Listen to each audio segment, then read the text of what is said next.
안녕하세요. 너무나 화가 나는 일이 저에게 생겼는데 이렇게 겨우겨우 마음을 추스리고 사연을 보내게 되었습니다. 전 시골에서 농사를 지으면서 사는 사람이었어요. 저에게는 아들이 한 명 있었고 남편도 있었습니다. 저와 남편은 농사를 지으면서 정말 열심히 산 것 같아요. 뭐 요령을 피우거나 이런 것 없이 정직하게 돈 벌면서 떳떳하게 구슬땀 흘린 돈으로 살았습니다.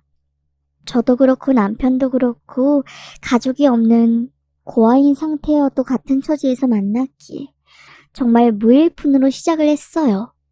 그래서 한 노인네의 밭에 빌려서 그거를 일구고 참 많이 땀 흘려서 정직하게 일했죠.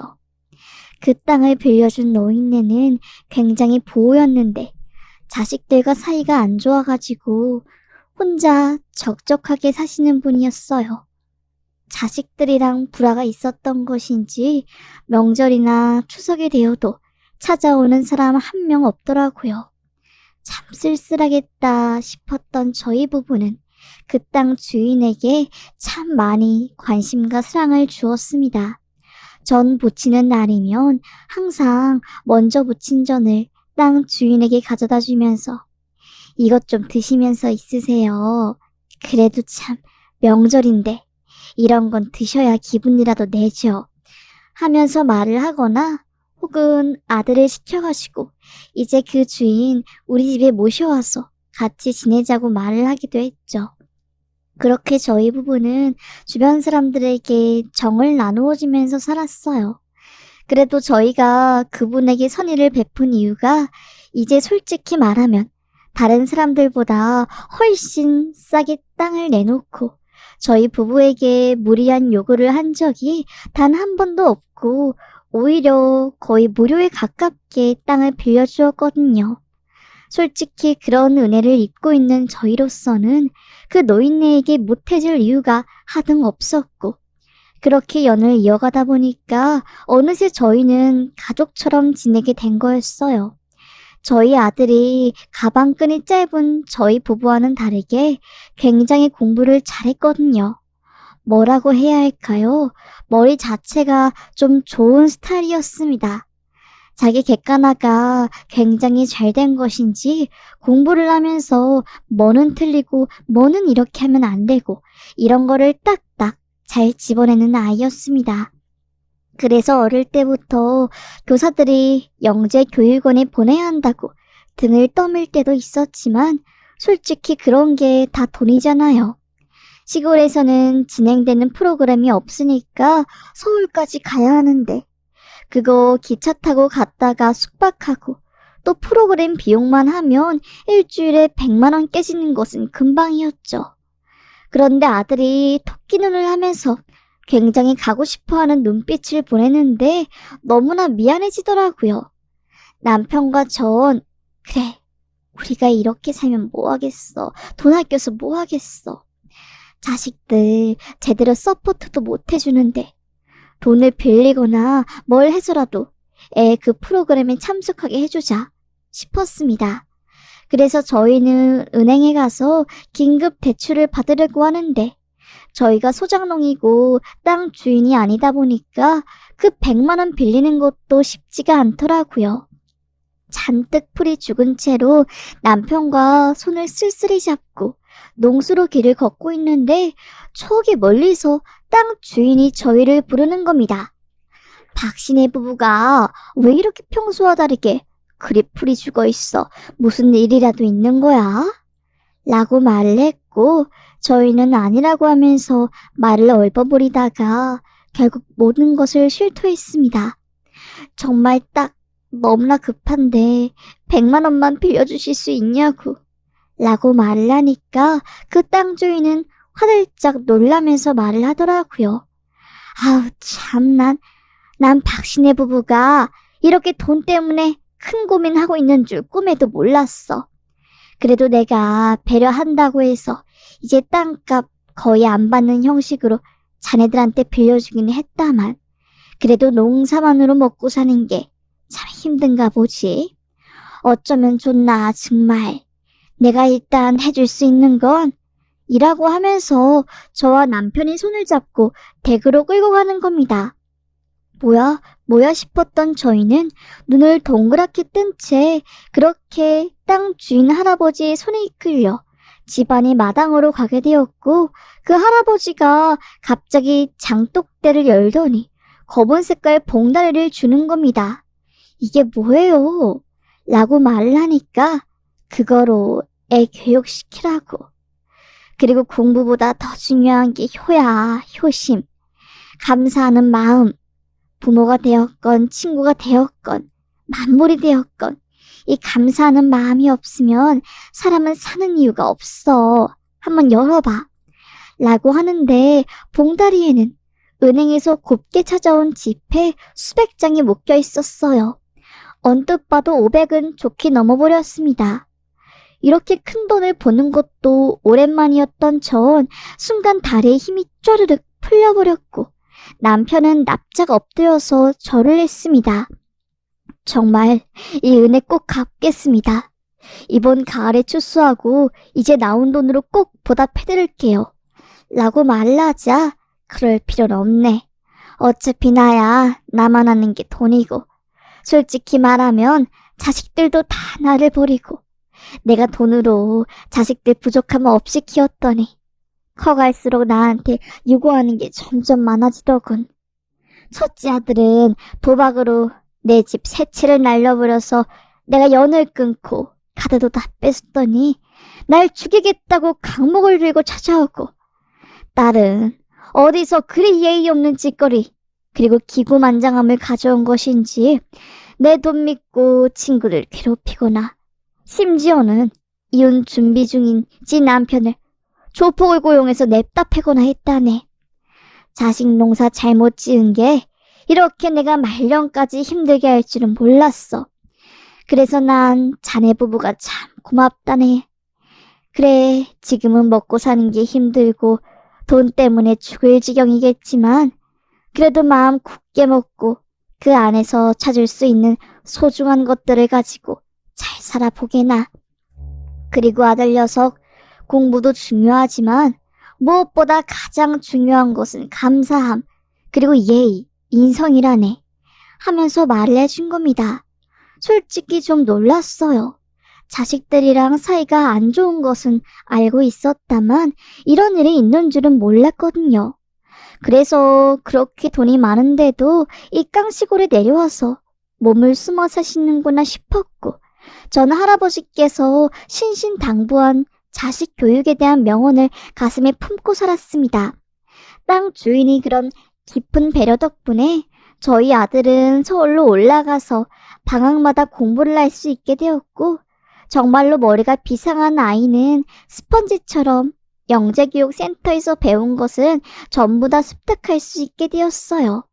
참으로 기쁘고 또 뿌듯한 일이었지요. 안녕하세요. 그렇게 세월이 흘러서 아들은 서울에 있는 민사고에 합격을 하게 되었고, 농어촌 출신의 이제 형편이 좋지 않는 저희 걱정을 덜어주기 위해서 전액 장학금, 그러니까 수석으로 입학하게 되었습니다. 얼마나 기쁜 일이었는지 몰랐어요. 아들은 그러더라고요. 엄마 아빠 나는요, 성공해서 엄마 아빠한테 꼭 보답한 다음에 우리 가족 이렇게 행복하게 살 수 있게 배려해 주시고 땅을 내어주신 그 할아버지한테 꼭 보답할 거예요. 그러니까 제가 서울에 가 있는 동안 할아버지 잘 보살펴 주세요. 라고 말을 하더라고요. 아들의 그런 말을 들으니까 내가 정말 아들 하나는 인성 좋게 잘 키웠다 싶었습니다. 그렇게 전 아들을 떠나보냈지만 그래도 참 잘할 거라고 믿어 의심치 않고 다시 시골에서 농사를 지으며 착실하게 살고 있었습니다. 그 사이 할아버지, 그러니까 집주인은 이제 건강이 조금씩 안 좋아지셔서 기침도 부쩍 드시고 기력도 없어졌어요. 그도 그럴 것이 연세가 거의 90이 넘었으니까요. 남편은 이제 산도 자주 타고 약재도 잘 알고 있어서 주말에 쉴 때면 뒷산으로 그 깊고 험한 길을 올라서 집주인 할아버지 드실 기침이랑 기관지에 존 뿌리랑 이것저것 약초를 캐서 조청이랑 배를 넣어 푹 고아 끓인 뒤 거의 18시간을 끓여서 액기스를 완전히 졸여 청처럼 만든 그것을 작은 항아리처럼 생긴 그릇에 담아 가져다 주기도 했습니다. 집주인은 내가 정말 무슨 복이 있다고 이런 귀한 것을 받나. 자네가 그동안 내 땅에서 일을 열심히 해준 덕에 땅에 놀지 않고 제 역할을 다 한 것 같네. 자네 덕분에 내가 이렇게 행복하게 자식이 없어도 잘 살 수 있는 것 같아 그저 고마울 뿐이네 하면서 말을 하더라고요. 그렇게 저희는 정말 주인과 세입자 뭐 이런 관계를 벗어나서 거의 가족처럼 지내게 되었습니다. 그 사이 저희 아들은 고등학교를 졸업하고 본인이 그토록 가고 싶어 했던 법학과에 입학해서 변호사 시험을 준비하게 되었습니다. 아들은 이제 휴학을 하고 본격적으로 사시 공부를 한다고 집으로 내려온 거였어요. 그래서 머리를 싸매고 거의 절에서 수련을 하는 스님 마냥 감정이 변화도 없이 100% 몰입해서 공부를 했습니다. 그래서 그 어렵다는 사실을 딱 3년 반개월 만에 붙어버린 거였어요. 저는 얼마나 놀랐는지 몰랐죠. 아니, 아들이 정말 공부에 재능이 있구나. 그리고 정말 한다면 하는 아이구나 싶었던 전 이제까지 잘 살아왔다. 이런 생각이 들 정도였습니다. 그런데 왜 좋은 일이 생기면 안 좋은 일도 같이 생긴다고 하잖아요. 집주인 할아버지가 쓰러지셔서 병원에 입원하게 된 겁니다. 의식을 잃으셨고 연세 때문에 워낙에 이제 몸이 약해서 거의 깨어날 확률이 희박하다고 하더라고요.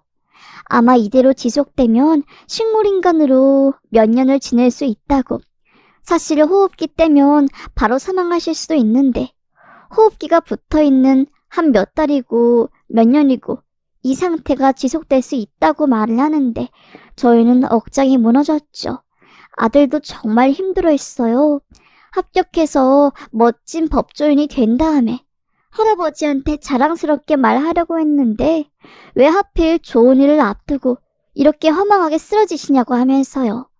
그렇게 전 지방 병원에서 집으로 왔다 갔다 하면서 그 집주인 간호를 했지만 어떻게 지네 부모가 쓰러진 소식을 듣고 온 것인지 그 자식들이 집주인 할아버지를 그 시골 병원에서 빼돌려 이제 서울병원으로 간 겁니다. 저희야 땅 빌려서 농사 짓는 입장이고 또 자식들한테 뭐라고 할 입장이 전혀 아니었기 때문에 저희는 그냥 가만히 이 상황을 지켜볼 수밖에 없었죠. 그저 그냥 땅 농사를 지으며 얼른 회복되셔서 다시 건강하게 이 농수로 옆을 산책하는 모습을 봤으면 좋겠다. 이런 마음뿐이었습니다.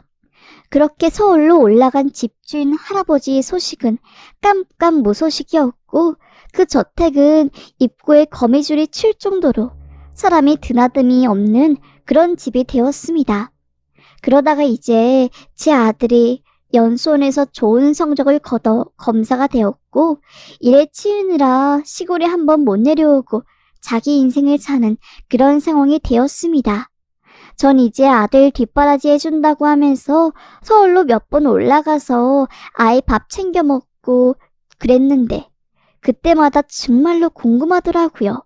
할아버지 근황이요. 자식들이 정신을 차려서 뒤늦게라도 자기 아빠를 잘 모시면 좋을 텐데 사실상 확률적으로 그럴 확률이 거의 없다시피 하니까 안타까울 뿐이었습니다.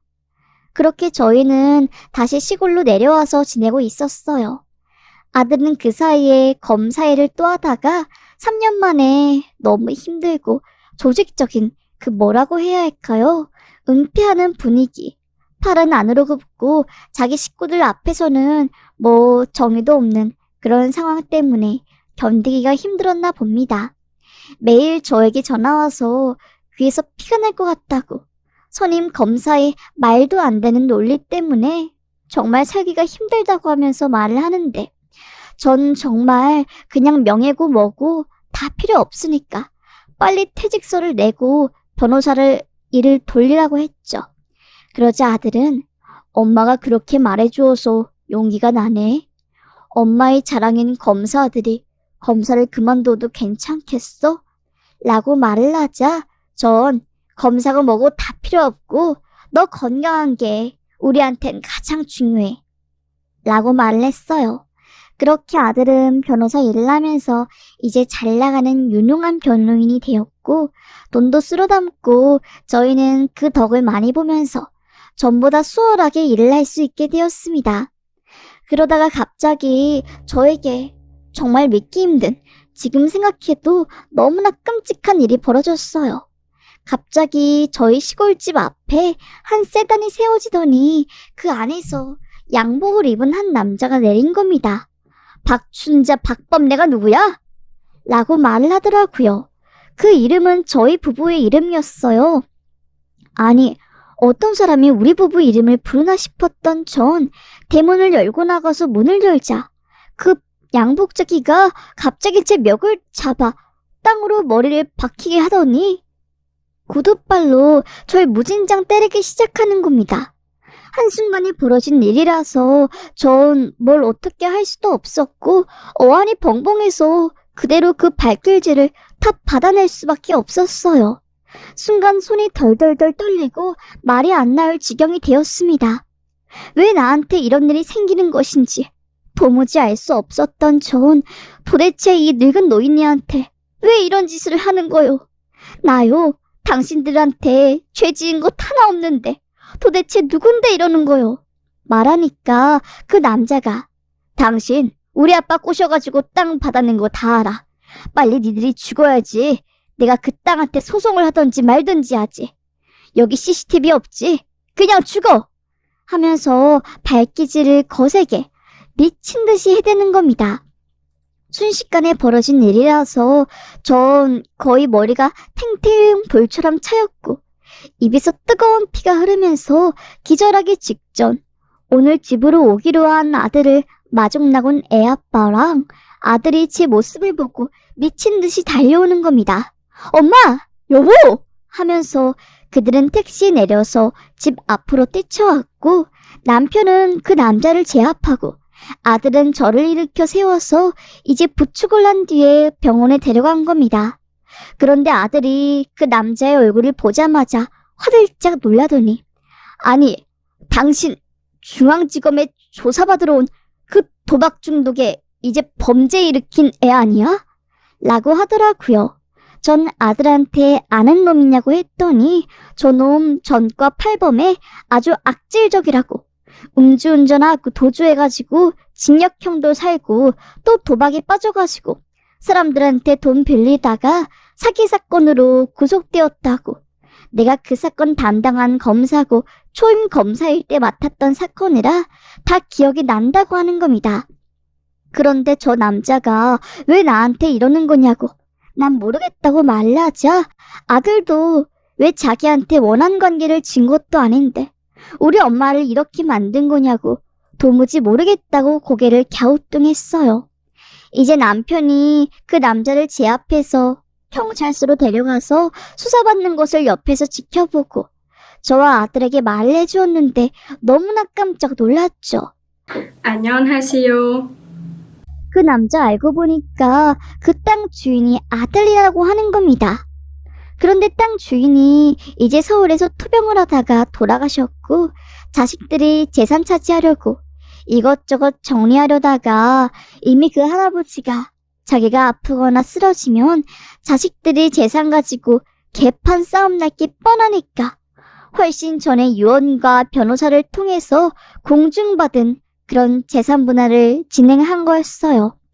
자식들의 쇼크를 받아서 막 소송하겠다고 난리를 치면서 더 분석을 해보니까 재산 상속인 명단에 저희 부부가 포함되어 있다고 하더라고요.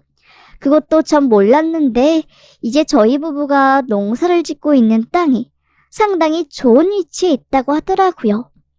그때 당시에 바닷가 근처에 호텔을 짓는 게 유행이었는데 저희 땅이 바로 바닷가 앞에 있었고 이제 건설사에서 눈독을 들이고 있어서 땅값이 많이 올랐다는 상황이었다는 겁니다. 그래서 그게 완전히 그 할아버지의 노른자 땅 중 하나였는데 할아버지가 유언을 남긴 거였죠.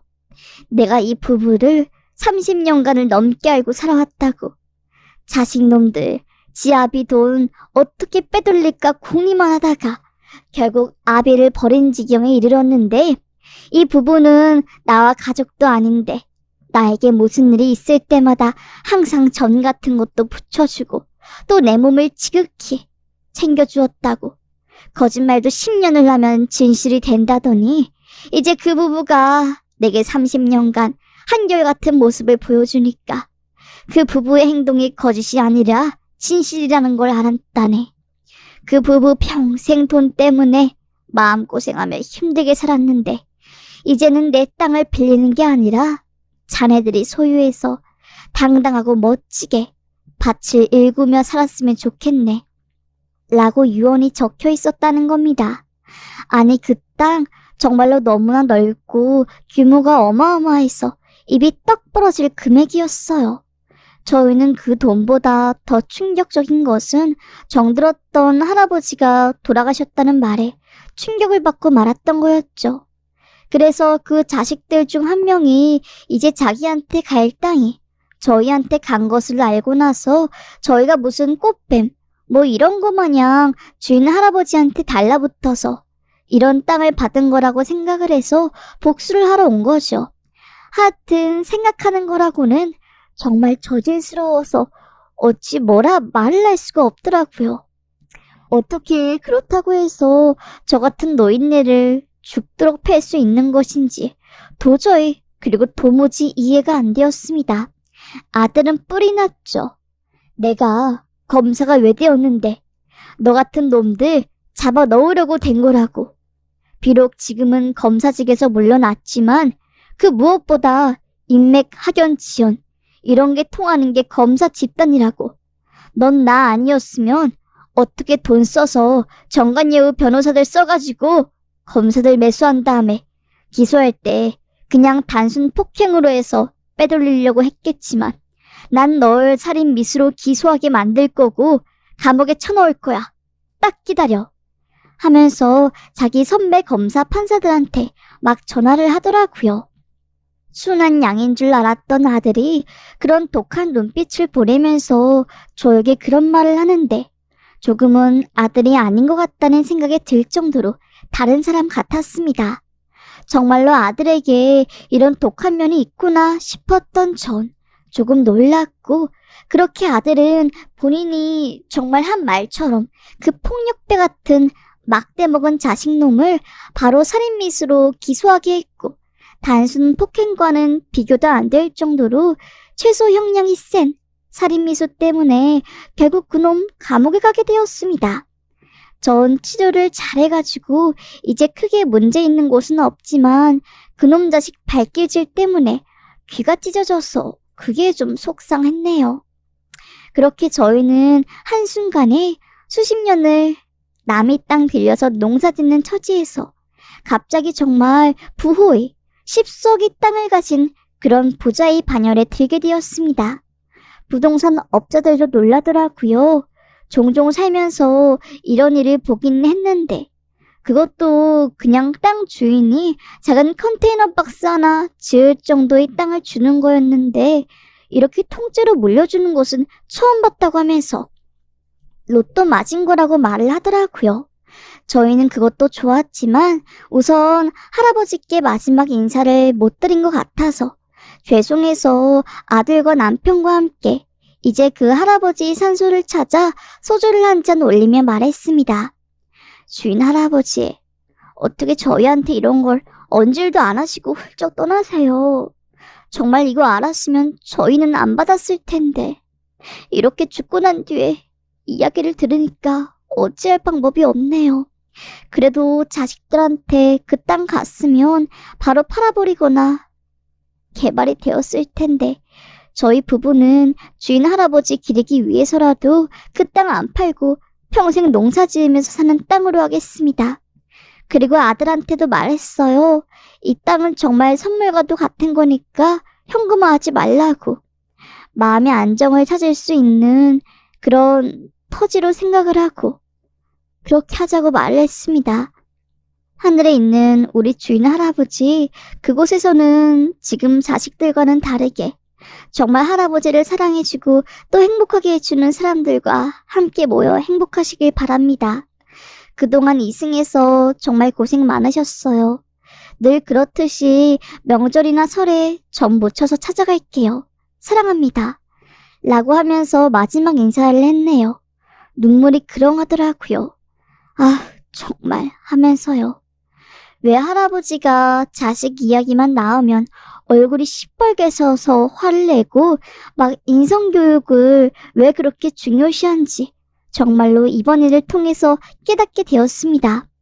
과유불급이라고 돈이 너무 많아서 넘치는 돈으로 자식들한테 잘해주다가 오히려 이게 독이 된 케이스인 것 같습니다. 정말 그동안 할아버지가 얼마나 자식들 때문에 속을 썩였을지 생각하면 눈물이 앞을 가리네요. 그래요. 정말 요즘에는 뭐 공부, 돈, 자본주의 이런 것 때문에 겉모습이 중요한 사이가 되었는데 제게 일어난 일을 보면은 돈이고 학교고 전에 사람 인성이 먼저 되어야 하는 것 같습니다. 정말로 그러지 않으면 이런 일이 발생하고 또 부모를 돈 때문에 패거나 고려장 비슷하게 버리거나 이런 일이 생기는 것 같습니다. 언제부터 세상이 이렇게 삭막해지고 쓸쓸해진 건지 알 수는 없지만 그럼에도 불구하고 저희 부부는 초심을 잃지 말고 땅 농사를 하면서 그냥 소명의식을 다하고 끝내야겠죠. 후에 그 자식들 중 딸이라는 사람이 찾아와서 또 행피를 부리려고 했지만 저희가 아들이 검사였다고 말을 하니까 그때 무서움을 깨닫고 고개를 숙이고 바로 서울로 깨경하면서 올라가게 되었네요. 참 찌질하고 보기 안 좋았습니다. 하여튼 저희 부부에게 일어난 일을 조금 다 털어놓고 나니까 가슴이 후련하네요. 저희 부부 질투하는 마을 사람들이 괴상한 소문을 내기도 했지만 뭐 어차피 저희는 그 땅 팔아서 부자 되려고 하는 게 아니라 지금처럼 계속 농사 지을 거니까 정말로 떳떳하고 당당합니다. 안녕하세요.